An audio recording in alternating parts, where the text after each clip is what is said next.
नमस्कार और एक बार फिर से आप सभी लोगों का स्वागत है इस कंप्यूटर जनरल नॉलेज की सीरीज़ में, जिसमें हम देख रहे हैं कंप्यूटर से रिलेटेड 1000 एमसीक्यू क्वेश्चन जो आपके सभी सरकारी एग्ज़ामों में महत्वपूर्ण होते हैं। यहाँ पर हम 225 नंबर तक क्वेश्चन देख चुके हैं। आज के इस लेक्चर में हम 226वें क्वेश्चन से शुरू करने जा रहे हैं, तो एक भी सेकंड बिना बर्बाद करते हुए देखते हैं आज का अपना पहला सवाल। प्रिंट आउट लेने से पहले डॉक्यूमेंट देखने के लिए डैश डैश का प्रयोग करते हैं। मान लीजिए आपके पास कोई डॉक्यूमेंट है और आप उसका प्रिंट लेना चाहते हो, तो प्रिंट लेने से पहले आप देखना चाहेंगे ना कि प्रिंट होने के बाद किस तरीके से दिखेगा, क्या कोई मेरी लाइन कट तो नहीं रही है, सारी चीज़ें सही प्रिंट में आ रही हैं। तो ये सारी चीज़ चेक करने के लिए आप एक ऑप्शन पे क्लिक करते हैं और वो ऑप्शन क्या होता है, तो वो ऑप्शन आपका होता है प्रिंट प्रीव्यू। नाम ही देखिए समझ में आ रहा होगा। प्रिंट प्रीव्यू का क्या मतलब है? प्रिंट लेने से पहले प्रीव्यू मतलब देखना। प्रिंट लेने से पहले अगर आप देखना चाहते हो तो प्रिंट प्रीव्यू ऑप्शन का उपयोग करते हैं। यहाँ पर पांचवा ऑप्शन आपका एकदम से सही है। इसके बाद बढ़ते हैं अपने 226वें नंबर 27वें नंबर के सवाल की तरफ। डिजिटल वीडियो एक डैश डैश की श्रृंखला होती है। तो डिजिटल वीडियो क्या होती है, समझिए एक चीज़ को। आपके पास एक फ़ोटो होती है, जैसे आप पिक्चर क्लिक करना चाहें तो वो आपकी फ़ोटो कहलाती है। उसी तरीके से जो वीडियो होती है वो क्या होती है, जब जैसे देखिए कैमरा मेरे सामने ऑन है तो ये कैमरा कई सारी फ़ोटो लगातार क्लिक करता जा रहा है और उसी को एक साथ जोड़कर जब हमारे आँख के सामने चलाया जाता है तो वो आपकी वीडियो कहलाती है। वीडियो कुछ भी नहीं है, पिक्चर्स का कॉम्बिनेशन ही क्या कहलाता है, वीडियो कहलाता है। कई सारी पिक्चर एक साथ जोड़ के एक लाइन से चला दीजिए तो आँखें उसको वीडियो के तौर पर देखती हैं। तो पूछा जा रहा है वीडियो क्या होता है, तो वीडियो आपका फ्रेम्स होते हैं, कई सारे फ्रेम्स एक साथ इकट्ठा होते हैं। तीसरा ऑप्शन यहाँ पर सही है। इसके बाद चलते हैं 228वें नंबर के क्वेश्चन की तरफ। डैश डैश डेटा की सबसे छोटी सार्थक इकाई है। तो सबसे छोटी जो सार्थक इकाई है डेटा की वो आपकी फील्ड होती है। यहाँ पर दूसरा ऑप्शन आपका सही है। इसके बाद बढ़ते हैं 229वें नंबर के सवाल की तरफ। एक कंप्यूटर के साथ डेटा हैंडल करने के लिए 4 मुख्य रूप हैं। तो डेटा को जब हैंडल करना हो, या कंप्यूटर में मैं कहूँ बेसिक 4 चीज़ क्या है, किन चीज़ों से जुड़कर कंप्यूटर बना है, तो ये तो बच्चों को भी पता होगा। पहला इनपुट, ठीक है, पहला क्या हो गया इनपुट, दूसरा क्या हुआ प्रोसेस, तीसरा क्या हुआ आउटपुट और चौथा क्या हुआ स्टोरेज। अब यहाँ पर आप ऑप्शन देखें तो यहाँ पर पहला ये ऑप्शन सही है, इनपुट, प्रोसेसिंग, आउटपुट और स्टोरेज। ये 4 चीज़ आपके किसी भी डेटा को हैंडल कर सकती हैं। या पूछा जाए कंप्यूटर के बेसिक कंपोनेंट तो भी यही 4 ऑप्शन आपके सही होंगे। ज़्यादातर कैश रजिस्टर अब कंप्यूटर हैं, उन्हें डैश डैश टर्मिनल के रूप में कहा जाता है। तो उन्हें आपको पीओएस टर्मिनल कहा जाता है। यहाँ पर पहला ऑप्शन सही है। कई बार ऐसा होता है, देखिए क्वेश्चंस इंग्लिश के हैं, उसे हमने हिंदी में ट्रांसलेट किया है गूगल के थ्रू ताकि आपको आसानी से समझ में आ जाए, तो थोड़ा सा कभी कभी ट्रांसलेशन की एरर आ जाती है। चलिए 231वां क्वेश्चन क्या है, इनमें से कौन सा सिस्टम मेंटेनेंस का उदाहरण नहीं है। तो सिस्टम मेंटेनेंस का उदाहरण यूज़र इंटरफेस रिप्लेस करना। तो पहला ही ऑप्शन यहाँ पर सही हो जाएगा। यूज़र इंटरफेस को रिप्लेस करना सिस्टम मेंटेनेंस के अंदर में नहीं आता है। फाइलों की बैकअप कॉपी बनाना ये तो आता है। जोड़ने, हटाने, रिकॉर्ड एडजस्ट करने ये भी आता है। सिस्टम को सुरक्षा प्रदान करना ये भी मेंटेनेंस के अंतर्गत आता है। तो यहाँ पर पहला ही ऑप्शन ऐसा है जो सिस्टम मेंटेनेंस के अंतर्गत नहीं आता, ये उसका उदाहरण नहीं है। तो पहला ऑप्शन आपका 231वें में सही हो जाएगा। इसके बाद बढ़ते हैं 232वें क्वेश्चन की तरफ। निम्न में से कौन सा एनएएस सर्वर का प्राइमरी कार्य है। तो एनएएस सर्वर का सबसे प्राइमरी कार्य आपका फाइल शेयरिंग होता है। तो यहाँ पर दूसरा ऑप्शन बिल्कुल सही हो जाएगा। इसके बाद बढ़ते हैं अपने 233वें क्वेश्चन की तरफ। यदि आप विंडोज़ एक्सपी को विंडोज़ 98 में बदलते हैं तो आप वास्तव में डैश डैश कर रहे हैं। तो विंडोज़ एक्सपी को 98 में बदल रहे हैं तो आप विंडोज़ को अपडेट कर रहे हैं, अपग्रेड कर रहे हैं। यहाँ पर आपका दूसरा ऑप्शन सही है। ठीक, बढ़ते हैं अपने 234वें नंबर के क्वेश्चन की तरफ। वर्तमान डॉक्यूमेंट्स की डिस्क के लिए एक प्रतिलिपि बनाने के लिए डैश डैश। तो यहाँ पर आपको सेव एज कमांड का उपयोग करेंगे। जैसे आपके पास कोई डॉक्यूमेंट है, उसे आपने सेव किया है, लेकिन उसकी डुप्लीकेट कॉपी अगर आप बनाना चाहते हैं तो आप सेव एज बटन का यूज़ करते हैं। इसके लिए शॉर्टकट की भी पूछी जाती है, Ctrl+Shift+S आप यूज़ कर सकते हैं शॉर्टकट के तौर पर। सेव एज मतलब सेव तो है पर उसकी डुप्लीकेट कॉपी बना देना। एक कॉपी तो है पर दूसरी कॉपी बनाकर रख देना कहा जाता है। इसके बाद बढ़ते हैं 235वें नंबर के क्वेश्चन की तरफ। कंप्यूटर के मुख्य सिस्टम बोर्ड को डैश डैश कहा जाता है। तो कंप्यूटर का जो मुख्य सिस्टम बोर्ड होता है, जो मतलब जो मेन बोर्ड होता है जिसपे सारी चीज़ें जुड़ी होती हैं, वो आपका मदरबोर्ड होता है।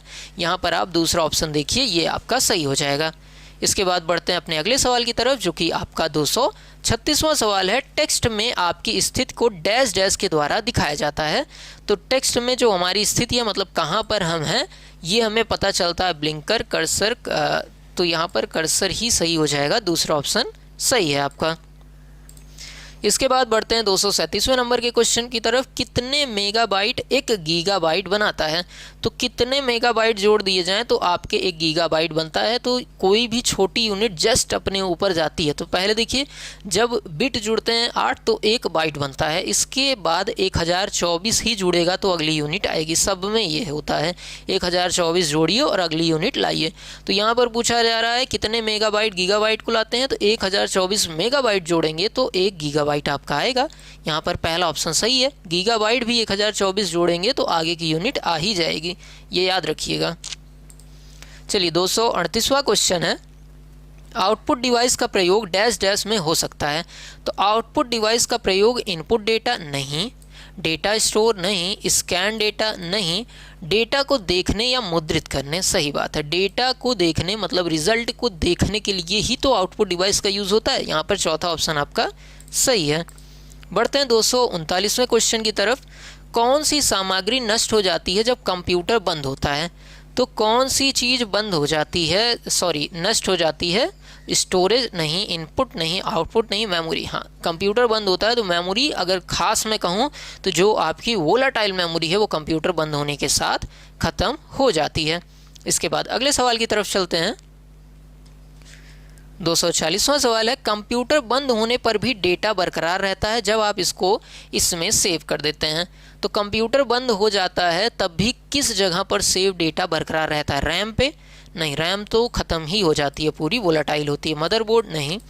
सेकेंडरी स्टोरेज डिवाइस, तो जितनी सेकेंडरी स्टोरेज डिवाइस है उसमें एक बार डेटा आप सेव कर देते हैं तो लाइट जाने के बाद भी डेटा डिलीट नहीं होता है। तो यहाँ पर तीसरा ऑप्शन बिल्कुल सही हो जाएगा। इसके बाद बढ़ते हैं 241वें क्वेश्चन की तरफ। एक केंद्रीय कंप्यूटर जो कई पीसी, वर्क स्टेशन और अन्य कंप्यूटर के लिए डेटा और कार्यक्रमों का संग्रह रखता है, उसको क्या कहते हैं? तो उसको सुपर कंप्यूटर नहीं, मिनी कंप्यूटर नहीं, लैपटॉप नहीं, सर्वर। हाँ, ये चौथा ऑप्शन आपका यहाँ पर सही है।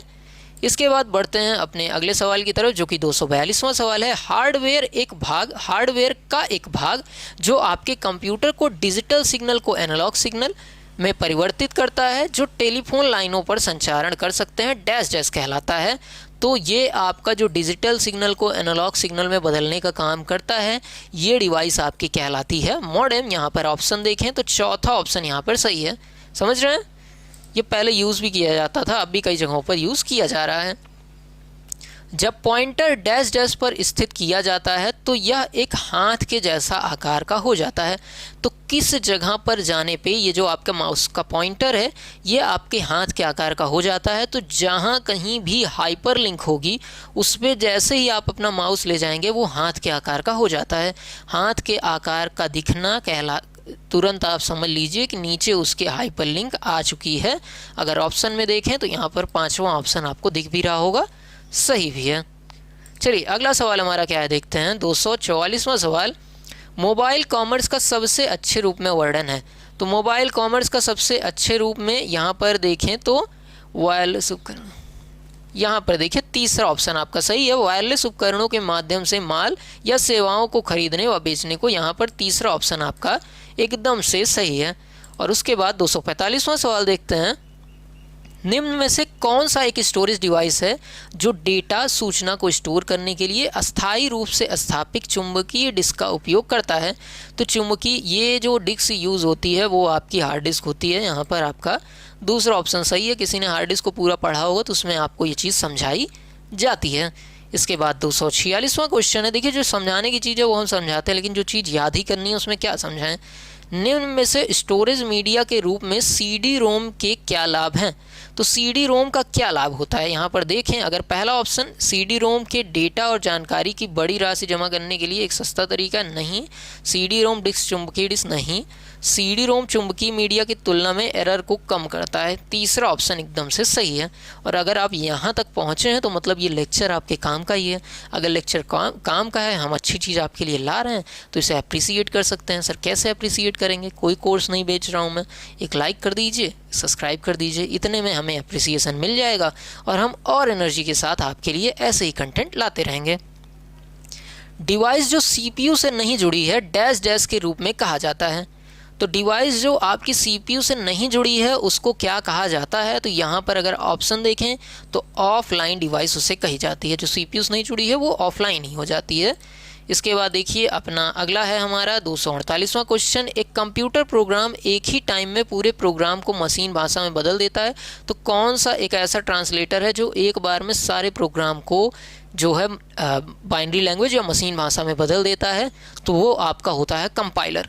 और अगर यहीं पे पूछा गया होता है लाइन बाय लाइन बदलता है, तो लाइन बाय लाइन आपका इंटरप्रेटर बदलता है। लेकिन पूरा पूछा गया है तो आपको कंपाइलर पे टिक कर देना है। अगले सवाल की तरफ बढ़ें। 249वां सवाल, MS वर्ड क्या है? MS वर्ड क्या होता है बताइए? MS वर्ड पे आप क्या करते हैं? टाइप करते हैं, ठीक। आप जो है डॉक्यूमेंट बनाते हैं, आप कोई ब्लॉग लिखते हैं, आप रिज्यूमे बनाते हैं, आप बायोडेटा बनाते हैं, न्यूज़ आर्टिकल लिखते हैं, ये सारी चीज़ वर्ड प्रोसेसिंग के अंतर्गत आती है। MS वर्ड का काम ही वर्ड प्रोसेसिंग करना है। ये वर्ड प्रोसेसिंग सॉफ्टवेयर है, तो तीसरा ऑप्शन आपका बिल्कुल सही हो जाता है। और उसके बाद 250वां सवाल है, वैज्ञानिक का काम करने के लिए ये सबसे लोकप्रिय भाषा है। तो वैज्ञानिक का काम करने के लिए सबसे लोकप्रिय भाषा आपकी फॉरट्रेन होती है। तो यहाँ पर आपका दूसरा ऑप्शन सही है। तो ये आज के आपके 25 सवाल थे। कोशिश की आपको अच्छे से समझाऊं। हमारा प्रयास पसंद आता हो तो एक अच्छा सा कमेंट कर दीजिएगा। कोई डाउट हो तो डाउट भी पूछ सकते हैं, हम ज़रूर जवाब देंगे। मिलते हैं अगले लेक्चर में, तब तक के लिए नमस्कार, जय हिंद।